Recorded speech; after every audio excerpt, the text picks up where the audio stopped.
Bienvenue au premier épisode de podcast de H2H Academy pour vendre mieux, pour vendre plus. Mon nom est Nicolas Aubin, je suis président fondateur de H2H Academy. Aujourd'hui, je serai en compagnie de mon associé, mon partner, Pierre-Luc Murray, puis on va adresser un sujet assez d'actualité, c'est-à-dire la récession, mesdames et messieurs. Est-ce que réellement on s'en va dans une récession? Puis comment est-ce qu'on va faire pour continuer à vendre nos services de la même façon, prendre la croissance dans nos entreprises, alors qu'il y a possiblement une crise économique dans notre société?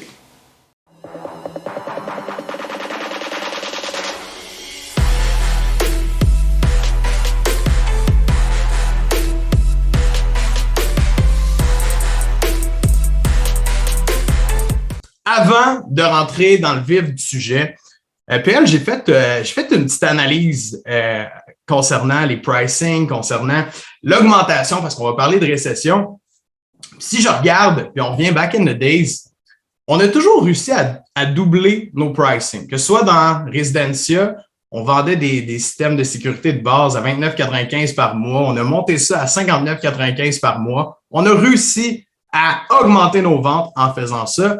Si on regarde dans notre ancien service qu'on vendait ensemble, H2H Companion, on est parti à 300 $ par mois. On l'a augmenté voire même jusqu'à 750 $ par mois.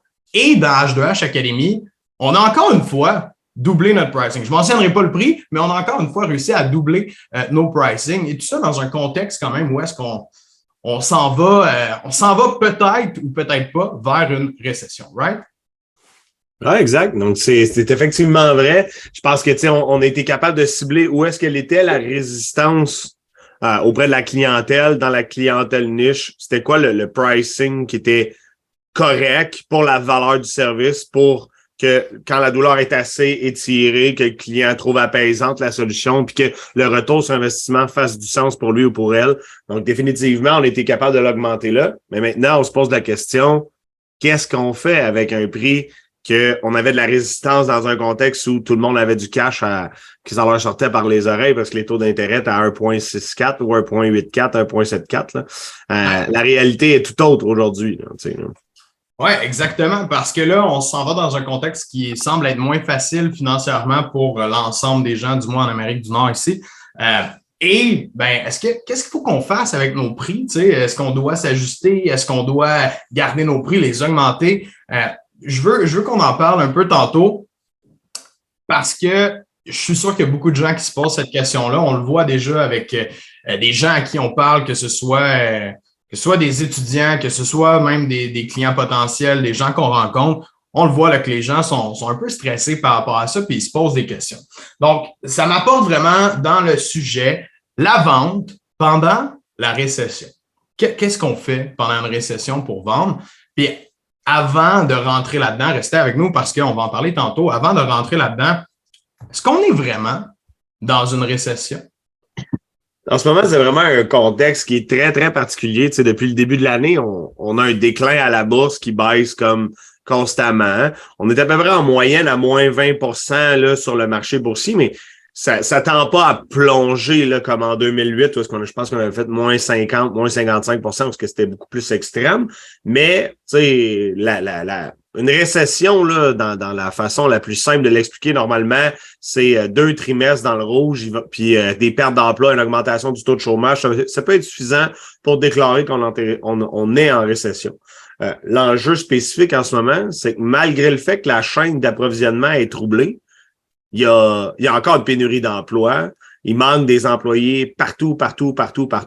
Même s'ils ferment des postes, même si la chaîne d'approvisionnement est brisée à certains endroits, il reste qu'il y a une pénurie d'emplois. C'est ce qui rend le contexte actuel bien particulier parce que les économistes n'ont jamais calibré ou créé des modèles économiques de prévisibilité d'une récession avec le plein emploi.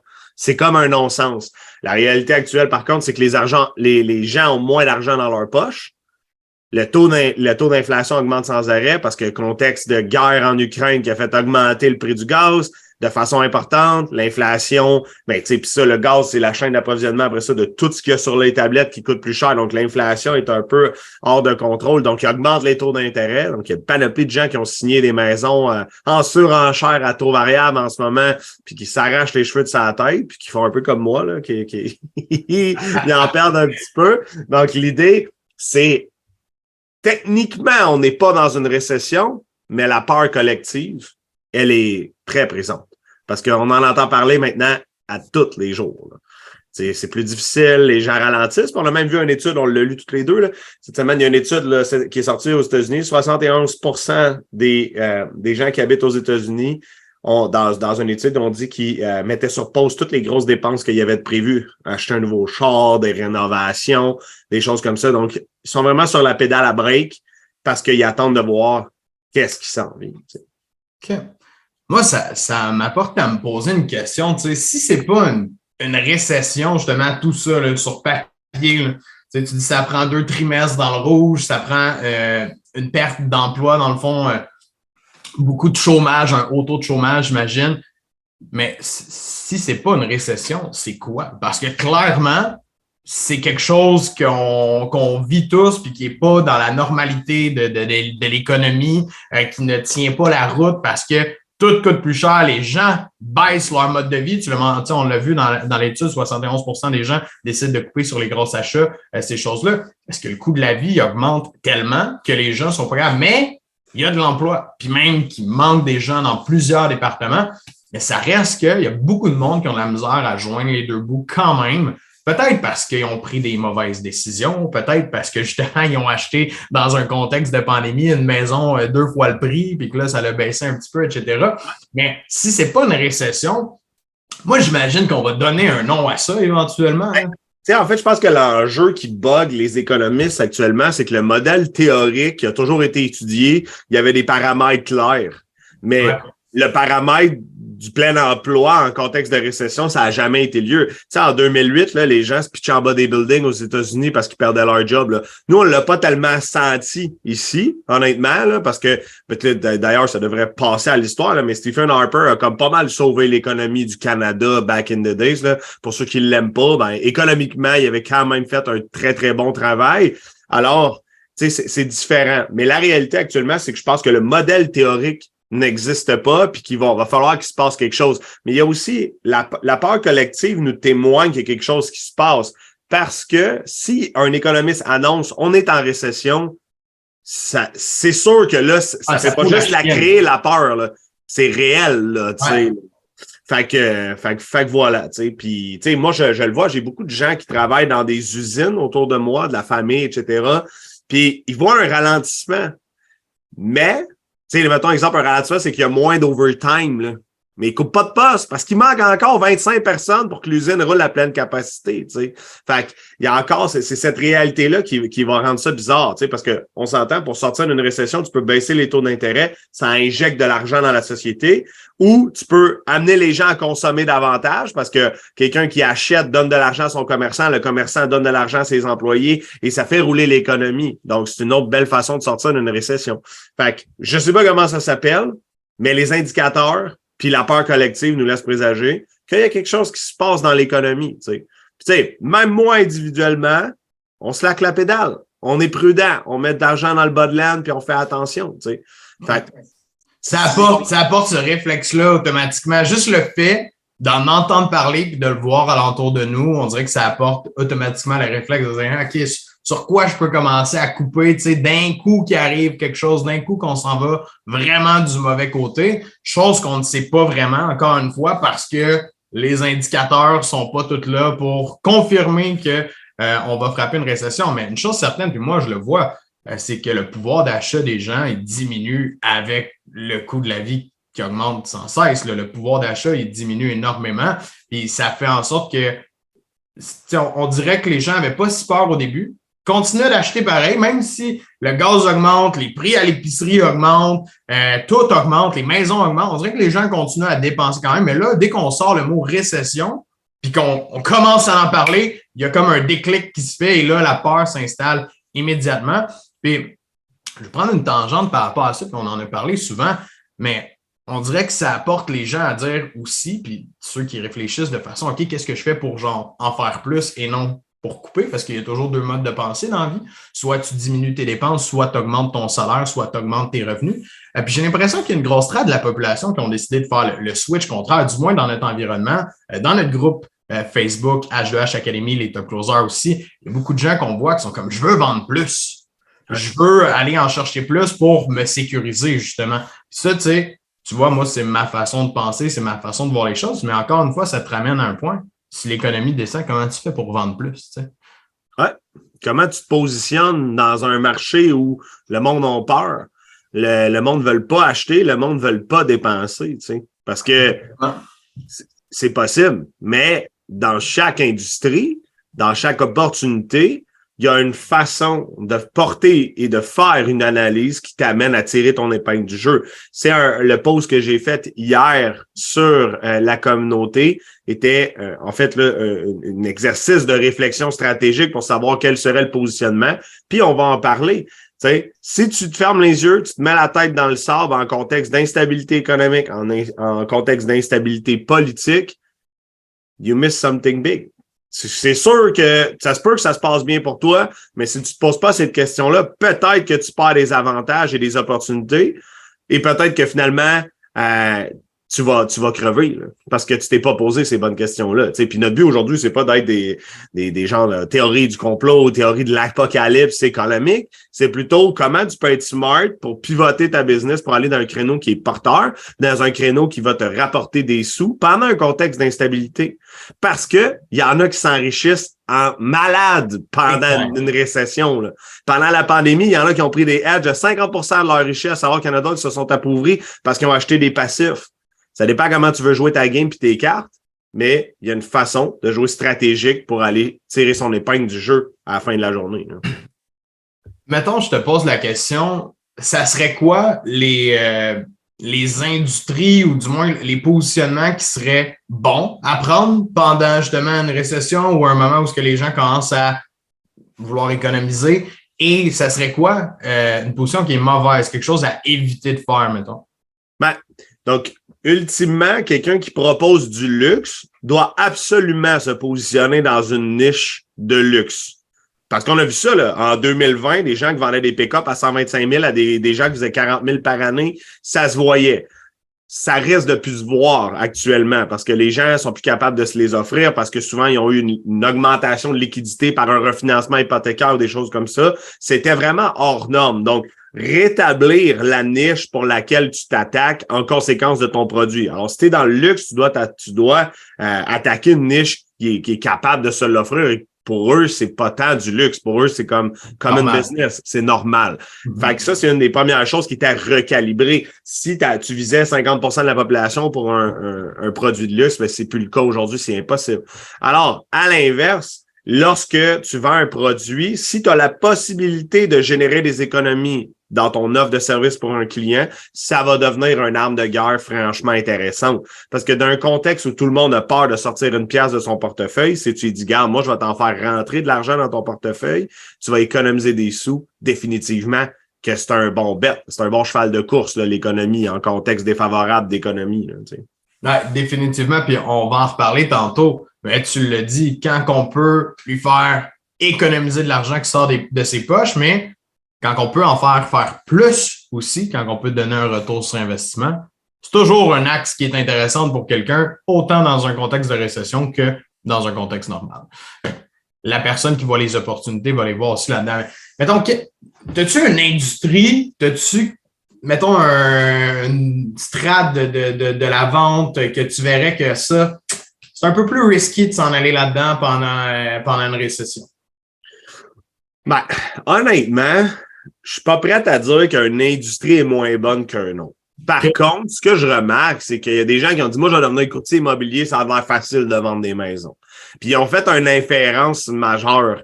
Ceux qui réussissent actuellement en immobilier, ce sont quand même des fins stratèges parce que sont capables de tirer leur épingle du jeu. sais, je parlais récemment avec quelqu'un qui disait, moi, je fais des partenariats avec des huissiers parce que m'en ramasser les maisons en reprise de finances m'en va les vendre, moi. Tu sais, quelqu'un il s'en va juste en pensant que tout le monde va acheter des maisons, va vendre des maisons parce qu'il y a de la surenchère puis ça va bien. Si tu t'es pas adapté à la réalité, c'est sûr que tu perds des opportunités. Fait que je suis pas là de dire qu'il n'y a pas une opportunité qui est bonne, qu'il y en a une qui est pas bonne. Puis tu sais, je connais pas non plus l'entièreté des opportunités d'affaires pouvoir aujourd'hui ditch une opportunité. Par contre, faut prendre un pas de recul, faut réfléchir stratégiquement à comment se positionner, puis à qui s'adresser pour pouvoir gagner, puis continuer à avoir une pérennité. Peut-être que pendant la récession, vous allez peut-être avoir un ralentissement, au pire la pérennité, puis au mieux de la croissance. Mais comment tu peux sauver tes billes dans ce contexte-là? Ça passe par la réflexion stratégique de comment tu vas pivoter ton offre, comment tu vas pivoter une niche. C'est ça la réalité. Là, tu sais. Puis on en parlait tantôt. Tout ce qui est B2C, là, évidemment, la vente, c'est du human to human, hein, H2H Academy, c'est pas pour rien. Mais tout ce qui est adressé aux consommateurs réguliers, c'est-à-dire, je sais pas combien de % de la population, mais du moins une grande portion de la population, l'aspect économique est méga intéressant. Si on est capable de se positionner comme ça, ou du moins d'attirer l'attention comme ça, en allant chercher des économies, en offrant des économies aux gens, ça va toujours être intéressant. Dans le B2B, ça serait quoi la solution, si on veut, pour une entreprise qui veut pivoter ou qui veut vraiment tirer son épingle du jeu dans un contexte comme ça? Dans le B2B, pour moi, la meilleure rente, c'est le retour sur investissement.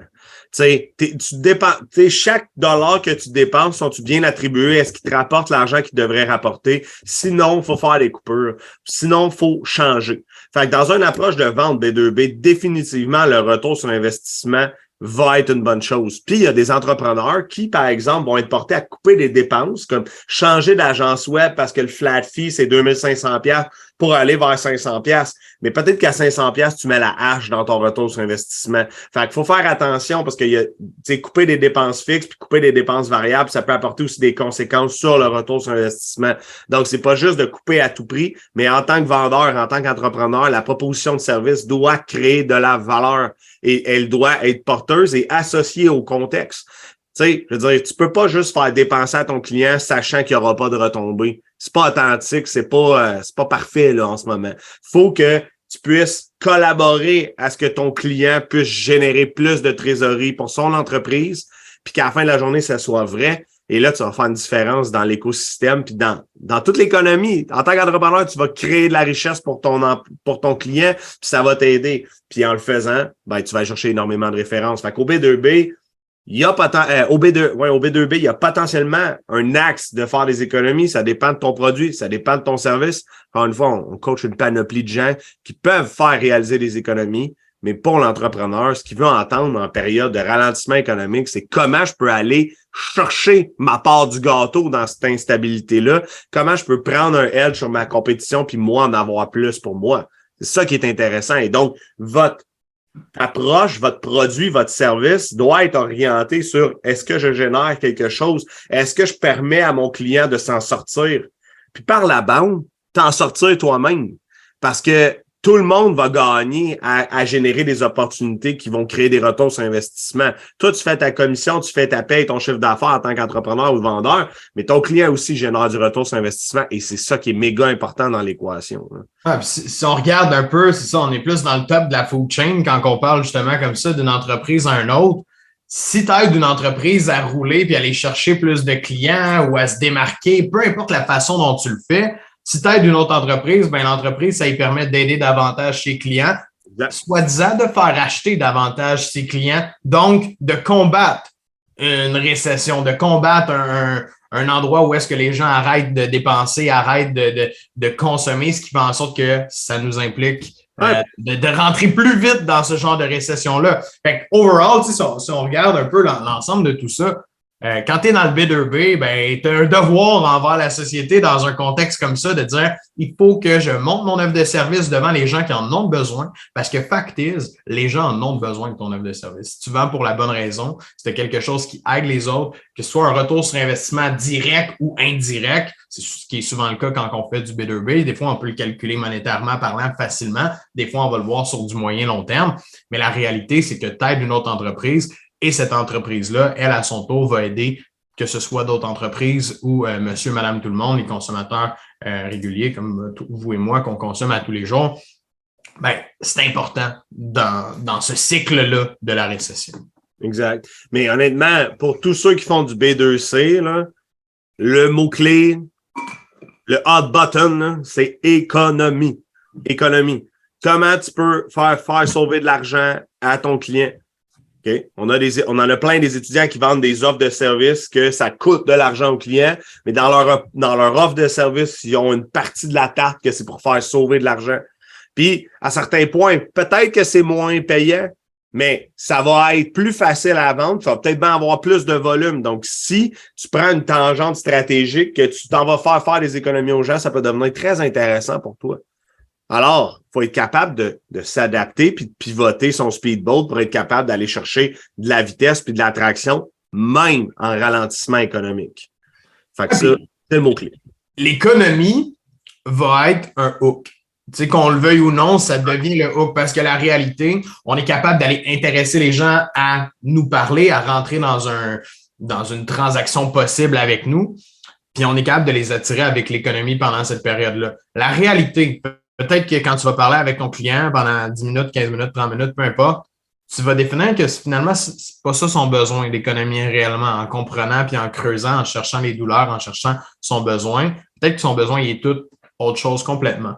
Mais tu vas avoir attiré son attention avec l'économie parce que ça va être plus dur d'attirer l'attention des gens tout simplement quand on parle de luxe, quand on parle de quelque chose de plus cool, de plus dispendieux ou qui sonne plus dispendieux.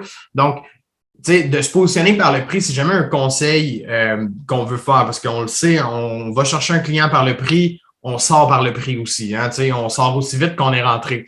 Fait que, oui, il y en a beaucoup qu'on va être capable d'aller chercher de cette façon-là parce qu'ils en ont besoin d'économiser, puis c'est vraiment leur besoin à l'heure actuelle. Mais je pense aussi, moi, que la tangente d'utiliser l'économie pour ton marketing, pour attirer les gens, pour faire en sorte qu'ils t'écoutent, ça va t'aider énormément parce que il y en a tellement du monde qui vont décider de comme plus rien regarder ou de se fermer les yeux sur le marketing, se fermer les yeux sur ce qu'ils voient, ce qui peut potentiellement les faire acheter parce qu'on le sait, là, on est dans un marché de surconsommation au maximum. Fait que les gens, ils se protègent un peu, là, des fois, ils sont comme, OK, non, je regarderai pas ça, ça a l'air intéressant, mais s'ils voient le mot économie, possibilité de sauver de l'argent, là, tu vas peut-être l'avoir. Là, tu vas peut-être rentrer le client dans ton funnel, dans ton entonnoir de vente. Et fact is, peut-être que tu vends un produit plus cher que ce qu'il payait auparavant, ben, ça va être mieux pour lui, puis ça va le faire économiser sur du plus long terme ou ça va lui donner un plus-value sur du plus long terme. Donc, cet aspect-là aussi, je pense qu'il est important. Le prix va être un bon hook. Dans certains cas, oui, on va être en mesure de faire économiser des gens avec nos services, de baisser les prix, mais tout le monde va se positionner comme ça aussi. Fait que je pense qu'il faut rester très aux aguets des besoins, des douleurs, des vrais problèmes de nos clients aussi, puis pas tout de suite vouloir vendre un prix moins cher, même si c'est pas ça qu'il y a de besoin, tu sais. Non, parce que sinon, tu deviens un preneur de commande, là, fait que c'est pas ça l'objectif. Là, l'objectif, quand on parle d'économie, effectivement, c'est d'ouvrir la discussion, puis lorsqu'on ouvre la discussion, on rentre en appel exploratoire, puis on saisit l'ensemble des besoins et des douleurs qui nous permettent de faire une recommandation conséquente.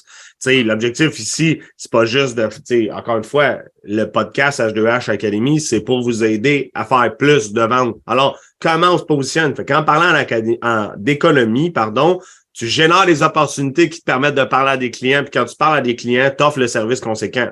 Point. Exact. C'est pas juste de sauver de l'argent coupé dans ta commission, c'est pas ça qu'on dit. C'est ouvre la discussion avec ça, va chercher des points, puis qui ouvre ses oreilles à t'écouter, puis après ça, la magie va s'opérer pour toi. Là, parce que ce qui va coûter plus cher aux entrepreneurs, aux business, aux travailleurs autonomes, n'importe qui fait un marketing, qui a quelque chose en place, ce qui va coûter plus cher, c'est aller chercher l'attention du client. C'est ça qui va être plus dur dans la business, là, dans les mois, dans les années à venir peut-être. Là, on ne sait pas si on va rentrer dans quelque chose qui va durer un moment, mais c'est d'aller chercher l'attention des gens qui va être plus difficile parce que une personne se protège quand justement elle est dans une période, tu l'as dit tantôt, toi, je commence à couper, je regarde ça. Tu sais, fait que le manteau de chasse que tu vois passer sur Facebook Ads, peut-être tu fais comme j'irai pas le voir. Mais si tu verrais qu'il est à 30% de rabais, tu rentres sur le site, packagé avec un autre affaire, puis une autre affaire, t'es déjà là, puis là, tu as le goût de l'acheter. Tu sais. Fait que la réalité, c'est que la façon d'attirer l'attention des gens, je crois qu'elle va changer tranquillement comme ça. le copywriting qu'on va mettre dans des annonces publicitaires, dans nos textes, dans notre script au téléphone, qu'est-ce qu'on va dire à notre client, on va changer de parole, on va y aller moins dans comme l'extravagance, puis on va rester plus dans un aspect économique pour garder l'attention puis amener la personne dans notre processus. Tu sais, puis ce que j'aime le plus dans une période où justement une peur collective comme ça s'installe, parce que on a passé jadis là, la pandémie, qui était une peur collective immense. Tout le monde pensait qu'on allait mourir au sens propre puis mourir économiquement là, au début de ça. Mais ça génère tellement des discussions entre êtres humains qui sont intéressantes, qui sont authentiques, que c'est facile d'aller se connecter vraiment rapidement avec un client puis d'être capable de lui offrir un service. Ça nous amène à notre sujet 3, puis avant de rentrer dedans, je vais juste vous parler d'une expérience. Moi, en mars 2020, c'est-à-dire premier confinement, tout le monde est à la maison, on ne sait pas ce qui va se passer, mais tout ferme. Tout ferme. Là. À ce moment-là, on n'avait même pas la notion des commerces essentiels. Tout est fermé. Fait que la réalité, c'est que moi, j'ai mis tout le monde au chômage, j'ai mis tout le monde à pied, on a mis la clé dans la porte, puis on dit, on verra qu'est-ce qui va se passer, comme tous les autres commerçants. Quelques jours plus tard, un de mes amis m'appelle puis il me dit, veux-tu vendre du lavage de vitres pour cet été? T'sais. Moi, dans ma tête, j'étais comme, mais cet été, on sait pas qu'est-ce qui va se passer. Finalement, j'ai mis de côté toutes mes croyances limitantes, puis j'ai réussi à vendre 40 000 $ de lavage de vitres en 5 jours. Puis tout ce que je disais aux gens, c'est on peut pas arrêter de consommer, on peut pas arrêter de vivre. Vos fenêtres, vous allez les laver cet été, right? Ouais, t'as raison. T'sais. Puis si tout le monde fait comme vous puis tout le monde arrête, c'est vrai qu'on va être dans la marde dans 6 mois. T'sais. Puis on va être dans la marde solide. Puis les gens étaient comme, t'as bien raison. Vous nous avez encouragé l'année passée, vous pouvez nous encourager encore cette année. Au pire, on vous remboursera cet été, etc. T'sais, on avait tous les arsenals, mais ça reste que le mindset du vendeur, le mindset de l'entrepreneur, d'être convaincant et positif à l'égard d'une situation va faire en sorte que la personne peut s'abandonner plus facilement et laisser tomber la peur. OK? Puis le troisième sujet, c'est comment on bypass la peur du client, comment on bypass la peur qui s'est installée en lui par rapport à ce qui potentiellement peut lui arriver. Tu sais. Je te marqué un bon point. Je pense que l'entrepreneur a une responsabilité dans le contexte. Tu l'as bien fait, tu l'as mentionné au client. Si vous arrêtez de dépenser, si l'économie arrête de tourner au complet, shit's gonna go wrong pour de vrai. T'sais. On a ce devoir-là d'éduquer nos clients, de leur expliquer pourquoi c'est la bonne chose à faire aussi dans un certain sens. Puis évidemment, toujours dans l'authenticité et dans l'honnêteté, là, quelqu'un qui fait quelque chose pour les mauvaises raisons, ça n'a jamais sa place d'être. Mais quelqu'un qui a une business qui veut la faire rouler ne doit pas se sentir mal de demander à un client d'acheter, de payer. Puis je veux juste sauter là-dedans parce que ça va être quelque chose de commun. Là. Tu sais, les gens qui vont dire mais là, je peux pas vendre ça à lui, tu sais, on est dans un contexte de récession, peut-être, ou je peux pas offrir ça. Si tes intentions sont bonnes, ton produit, ton service, il est bon, puis tu aides réellement le client de l'autre côté, là, puis que tu réponds à son besoin, sens-toi pas comme un imposteur. Et pas l'impression de nuire à la personne. Au contraire, t'aides la personne à répondre à son besoin, puis t'aides la société, t'aides l'économie à avancer par le fait même. Donc, je pense que les entrepreneurs, on a une responsabilité par rapport à ça, de pas, puis je vais le dire comme ça, mais de pas te choquer. Tu sais, parce qu'il y a du monde, puis pour vrai, c'est tellement du monde de cœur, là, puis je le vois, là, des gens qu'on rencontre en appel, des gens qui sont même nos étudiants, comme, ben là, je peux pas vendre à ce prix-là, je peux pas vendre ça comme ça. Ben, c'est sûr que si toi, tu commences dans ce sens-là, et tu dis, là, c'est peut-être cher pour vous, ben, t'installes la peur au lieu de l'enlever, là. Complètement, dans un contexte de récession, dans un contexte de pandémie, t'installes de la peur, puis tu fais peur, ben, c'est vrai que c'est peut-être cher pour moi. Ah non, OK, non, laisse faire. T'sais, fait que d'un, tu brûles tes ventes, tu brûles ce que tu es en mesure de faire, puis t'aides pas le reste du cycle. Tu sais, puis effectivement, je pense que le mindset de l'entrepreneur et du vendeur d'être positif, d'être convaincant, c'est un enjeu parce que vous allez vous adresser à des gens qui ont peur. Puis qui ont peur pour vrai, là. Tu sais, la semaine passée, quelqu'un qui me dit, tu sais, je suis papa de 2 enfants, il faut que je fasse attention à mes œufs en ce moment, je peux pas dépenser comme un malade, tu sais. Puis je le comprenais, j'étais de cœur. Puis tu sais, moi, j'étais sur un play de retour sur investissement. Fait que j'étais comme, je comprends que tu veux pas dépenser, mais ta mentalité de salarié fait en sorte que tu n'es pas prêt à t'investir, puis je le respecte. Puis c'est correct, on fera pas de business ensemble, mais si tu veux devenir un entrepreneur, il faut prendre des risques. Puis le risque en ce moment, il est calculé, puis il y a un retour sur investissement, tu vas faire des sous avec ce que je vais t'apprendre, tu sais. Mais il faut être capable de bypasser puis d'être vraiment convaincant. Par contre, jamais personne qui a dit que ça allait être facile, OK? Puis le numbers game va être encore plus important parce que peut-être que votre taux de closing va baisser. Peut-être, mais les offensives doivent augmenter. Si votre taux de closing baisse, vous devez mettre plus d'efforts, vous ne devez pas lâcher prise. Fait que si on revient au point, comment on bypass la peur, la première, c'est comment calculer le retour sur investissement de façon accurate en B2B. OK? Le plus accurate possible. Démontrer des case studies d'anciens clients que vous avez eus qui ont généré des retours sur investissement dans le même contexte, là, la semaine passée, le mois passé, qui ont eu des retours sur investissement. Votre mindset doit être aligné dans ça va passer, c'est temporaire. Honnêtement, en 2008, c'était une très grosse récession, là. Puis on l'a pas tant senti au Québec qu'au Canada, tu sais. Fait que honnêtement, puis en ce moment, on est très loin d'un moins 55 à la bourse, là, tu sais. Fait qu'à un moment donné, notre job, on n'a pas de boule de cristal, personne n'est capable de savoir c'est quoi dans l'avenir. Par contre, on peut être beaucoup optimiste. Tu sais, puis c'est un peu ça notre but là, dans la vie en étant en affaires, c'est d'être optimiste, puis de voir en avant, puis de voir le rose, puis de voir le bon côté des choses. Donc, d'apporter des retours sur investissement. Puis tu sais, ça va être important, mais sachez que je dis pas aujourd'hui que ça va être facile. Ça va être dur. Puis faut être guéri, faut être préparé à toute éventualité. Et c'est surtout ça le but du podcast aujourd'hui. C'est posez-vous les bonnes questions, pivotez de la bonne façon. Tu sais. Ouais. Je rebondirais, tu dis, le retour sur investissement à l'intérieur du B2B, méga important. Of course, puis je dirais même au B2C aussi. Parce qu'il y a des gens qui, dans un contexte comme ça, vont commencer à dire, ben moi, je vais acheter moins cher. Fait que je vais acheter le service moins cher, je vais acheter le produit moins cher, je vais acheter la télé cheap, je vais, tu sais, tout le genre de produits, de services qu'on peut acheter, on va vouloir couper sur les prix. Mais reste qu'on le sait très bien, c'est pas parce qu'un produit est moins cher qu'il est nécessairement meilleur, hein? Souvent c'est le contraire. Donc, il y a un concept de retour sur investissement aussi que on a une responsabilité en tant que vendeur de pas essayer de cheaper. Si ton client a besoin du service milieu de gamme et non du bas de gamme, puis que c'est ça qui va vraiment faire une différence pour lui, pas aujourd'hui sur le prix, non, parce qu'il est plus cher, mais sur une semaine, 2 semaines, 3 semaines, 1 mois, 2 ans, c'est ça qu'il doit acheter. Tu sais, l'autre fois, on a un étudiant il y a une business, puis il vendait des pneus dans sa business. Les pneus, on s'entend-tu que c'est important sur un char? Même dans un contexte de récession, si tu as le temps de cheaper sur tes pneus puis de dire je vais acheter des pneus qui vont me crisser dans le champ dans 2 semaines. Non, c'est pas le temps. Tu as des pneus, c'est la sécurité de ta famille. Tu sais. C'est méga important de saisir le bon besoin de ton client puis d'offrir qu'est-ce qu'il a de besoin, malgré que il va peut-être vouloir payer moins cher. Mais son retour sur investissement, il va être là. C'est important de lui montrer. Tu vois, t'amènes un bon point parce que les économistes appellent ça des marchés refuges. Là. En cas de récession, ce qu'on voit, c'est une augmentation de la valeur en bourse de Dollarama.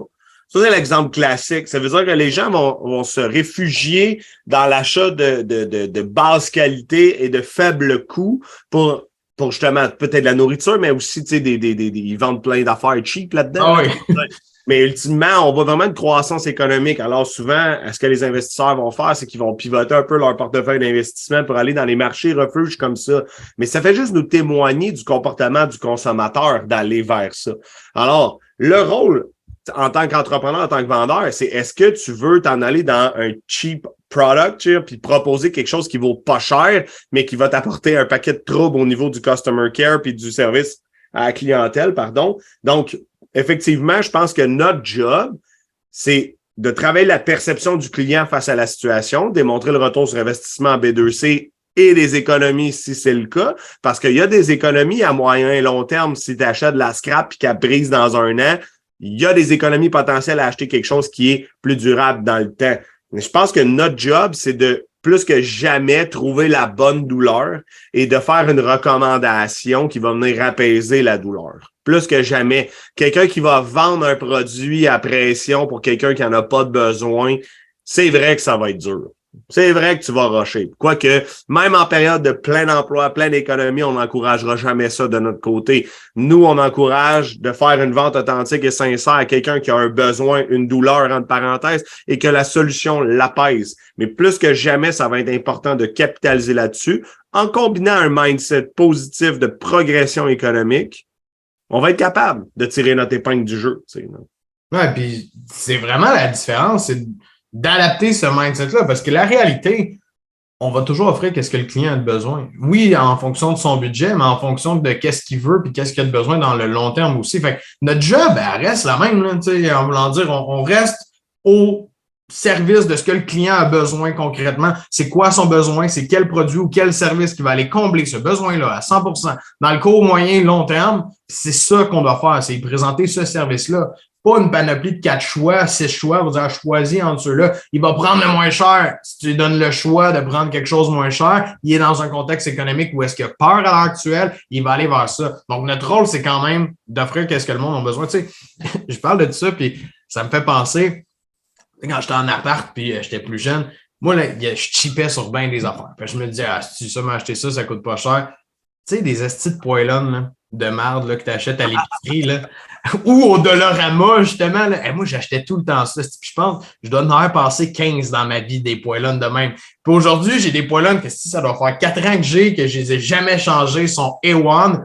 Puis, tu sais, c'est le genre d'achat comme ça, puis c'est très banal, là, je veux juste faire une comparaison très simple, mais c'est un achat comme ça que tu le sais, que tu achètes pour du long terme, puis économiquement parlant, c'est gagnant. Donc, est-ce que j'ai fait une économie? Oui. Est-ce que sur le moment, je l'ai fait une? Non, parce que sur le moment, j'ai payé plus cher que le petit poêlonne à 15$ de Dollarama qui fait en deux. C'est là le retour sur investissement qu'on explique en B2C. C'est juste que la douleur économique réelle, elle est maintenant. Fait qu'après ça, peux-tu offrir des solutions de ventiler les paiements, de financer à faible taux d'intérêt pour ton client, tu sais, puis de faire ta part dans cette instabilité-là? Il y a des choses qui peuvent être faites pour ton client, mais oui, il y a du retour sur investissement. Ça, c'est clair. Je dirais, j'ai juste un dernier point, là. Je pense que notre job, puis là, peut-être que ça va être polarisé, ce que je vais dire, puis vous pouvez nous donner en commentaire si vous n'êtes pas d'accord, mais moi, je pense que le vendeur ne doit pas agir comme s'il était en récession. 100%. Ne dois-je même pas en parler. Je ne dois même pas en parler. Non, pourquoi est-ce qu'on essaierait de vendre de quoi de moins cher? Puis ça, c'est le réflexe qui va arriver, puis qui arrive déjà à beaucoup de monde. Les gens, ils trouvent même leurs produits ou leurs services qui sont chers. Ils ont l'impression d'être chers, fait qu'ils font comme je vais te faire ça le moins cher, je vais te donner le moins cher. Tu rends pas service à ton client. Tu sais, tu penses que tu lui rends service parce qu'il est arrivé, il est venu te voir et dit tu sais, j'ai un petit budget où je veux mettre moins. Tu penses que tu lui rends service parce que tu fais ça, mais la réalité, c'est que quand tu as posé les bonnes questions, tu as creusé dans sa douleur, tu as compris sa réalité, ben c'est pas ça qu'il avait de besoin, c'était l'autre. C'est ta job d'y vendre l'autre. S'il ne l'achète pas, too bad. Tu auras fait ton possible pour y vendre celui-là. Viens nous voir si tu as besoin d'aide avec ça. Mais ta job, c'est d'y vendre celui qui a de besoin, pas celui qui est le moins cher nécessairement. Parce que on peut mettre n'importe qui dans un rôle de vente et dire, gars, vends juste ce produit-là tout le temps le moins cher. Là. Pas besoin d'expérience, pas besoin de rien. Le client qui est gratteux, qui est cheap ou du moins qui a peur justement d'acheter, ben va tout le temps aller acheter vers cela si tu le diriges vers ça. Ben, c'est toi qui fais confiance. C'est toi le vendeur, c'est toi la source d'autorité, si on veut, ou de connaissance envers ton produit, ton service. Donc, tu as une responsabilité, évidemment, d'agir comme si tu n'es pas dans une récession, parce que si tu agis comme ça, ce qui va arriver, c'est que de un, les gens vont peut-être back off, ils n'achèteront pas, ça l'aidera pas à la récession. De deux, ils vont acheter le mauvais produit pour eux et au final, en revenant te voir 2 ans plus tard, ouais, tu m'as vendu ça pendant la récession, de la merde.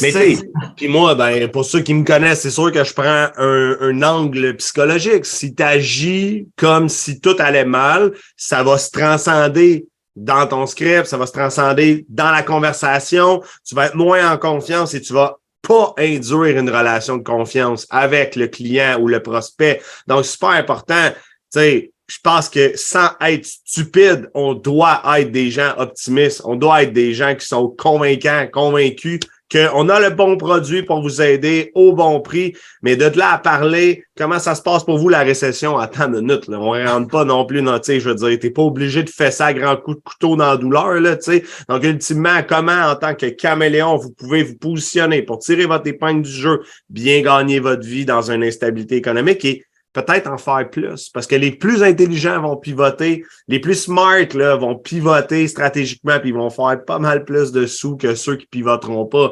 Parce que ça s'est vu et ça va se voir encore. Il y a des opportunités qui se dégagent en contexte d'instabilité économique et ça crée des opportunités qui sont extrêmement intéressantes. Tu sais, juste prendre un exemple.